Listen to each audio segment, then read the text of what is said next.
Hi பசங்களா! ஃபைனலா பார்த்தீங்க அப்படின்னா, நம்பளுக்கு அஃபிஷியலா ரேங்க் லிஸ்ட் வெளிய வந்துருச்சு. ஸோ, நான் ஆல்ரெடி உங்களுக்கு இதுக்கு முன்னாடி இருக்க ஒரு வீடியோல வந்து எவ்வளோ ரேங்க்லலாம் சீட்டு கிடைக்கும், இந்த டீட்டெயில்ஸ் வந்து சொல்லியிருந்தேன். கரெக்ட்டுங்களா? ஸோ, எந்தெந்த ரேங்க் எடுத்தா சேஃபான ரேங்க் அப்படிங்கிறத நான் உங்களுக்கு டீட்டெயிலா சொல்லியிருந்தேன். இப்ப நல்லா பாருங்க. ஸோ, இதான் ஸ்ப்ளிட் அப். இத பத்தி நான் ஆல்ரெடி டீட்டெயிலா வீடியோ போட்டிருக்கேன். அந்த வீடியோ பார்க்காதவங்க பார்த்துக்கோங்க. சரியா?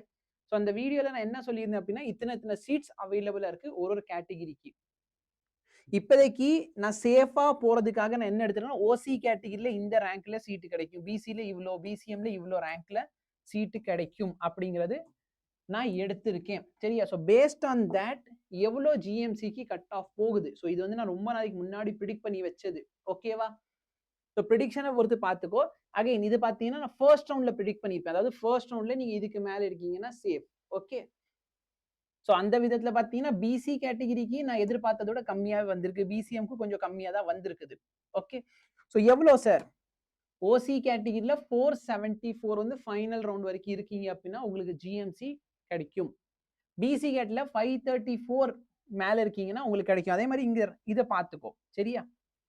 இந்த கம்யூனிட்டி ரேங்க் ரொம்ப முக்கியம். ஏன்னா, இப்ப ஒரு சில கேஸஸ்ல என்ன ஆகும் அப்படின்னா, 534ல நெறைய ஸ்டூடண்ட்ஸ் இருப்பீங்க. ஸோ ஒரு சில ஸ்டூடண்ட்ஸ் கிடைக்கும், ஒரு சில ஸ்டூடண்ட்ஸ் கிடைக்காம இருக்கும். நான் அந்த பிரச்சனையெல்லாம் தீர்க்கிறதுக்காக தான் என்ன எடுத்திருக்கேன்னா, 1 மார்க் எக்ஸ்ட்ராவா எடுத்திருக்கேன். ஓகே. 1 மார்க் எக்ஸ்ட்ராவாவே நான் அதுல எடுத்து வச்சிருக்கேன். புரிஞ்சா? எஸ். ஸோ பிசிஎம் கேட்டகரியில இவ்ளோ மார்க், எம்பிசி கேட்டகரி 527, எஸ்சி கேட்டகரிக்கு 470 மார்க், எஸ்சிஏ கேட்டகரிக்கு 439, எஸ்டி கேட்டகரியில 441 மார்க்ல உங்களுக்கு க்ளோஸ் ஆக போகுது. ஓகே.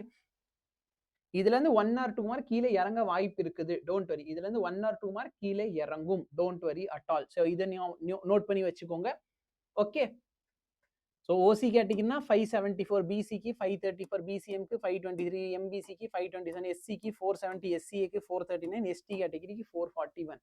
இது வேணா லாஸ்ட் இயர் ஃபர்ஸ்ட் ரவுண்டோட கம்பேர் பண்ணோம்னா சொல்லுங்க. வீடியோல கமெண்ட் பண்ணுங்க. சரியா? ஃபர்ஸ்ட் ரவுண்ட்ல எனக்கு எங்கே கிடைக்கும் அப்படிங்கிறத கம்பேரிசன் வேணாலும் சொல்லுங்க. ஃபர்ஸ்ட் ரவுண்ட்ல எங்கே வரைக்கும் வந்து நம்மளுக்கு என்ன போகுது, இந்த கட் ஆஃப் போகுதுங்கிறத நீங்க கமெண்ட் பண்ணுங்க. நான் அதையும் சொல்றேன் உங்களுக்கு. அதுக்கப்புறம் ரெண்டாவது விஷயம் என்னன்னா, சார் இதே மாதிரி நிறைய ஸ்டூடெண்ட் செல்ஃப் ஃபினான்ஸ்ல இருப்பீங்க. சார் செல்ஃப் ஃபினான்ஸ்க்கு சொல்லுங்க அப்படின்னா செல்ஃப் ஃபினான்ஸ்க்கு எவ்வளோ போகும்? ஓகேவா? ஸோ நான் லாஸ்ட் இயரோட ஃபர்ஸ்ட் ரவுண்ட் டேட்டா வச்சு கம்பேர் பண்ணி ஃபர்ஸ்ட் ரவுண்டுக்கு எங்கே போகும் அப்படிங்கிறத சொல்லிடுறேன். பிடிஎஸ்க்கு எங்கே போகும்? அடுத்து பிடிஎஸ்ல செல்ஃப் ஃபினான்ஸ்க்கு எங்கே போகும்? சார் என்னோட ரேங்க்குக்கு எனக்கு எந்த காலேஜ்ல சீட் கிடைக்கும் அப்படின்னா, அதுக்கு வந்து நான் லைவ்ல சொல்லிக்கிட்டு இருக்கேன். நீங்க லைவ்ல வந்து செக் அவுட் பண்ணிக்கோங்க. ஓகேவா?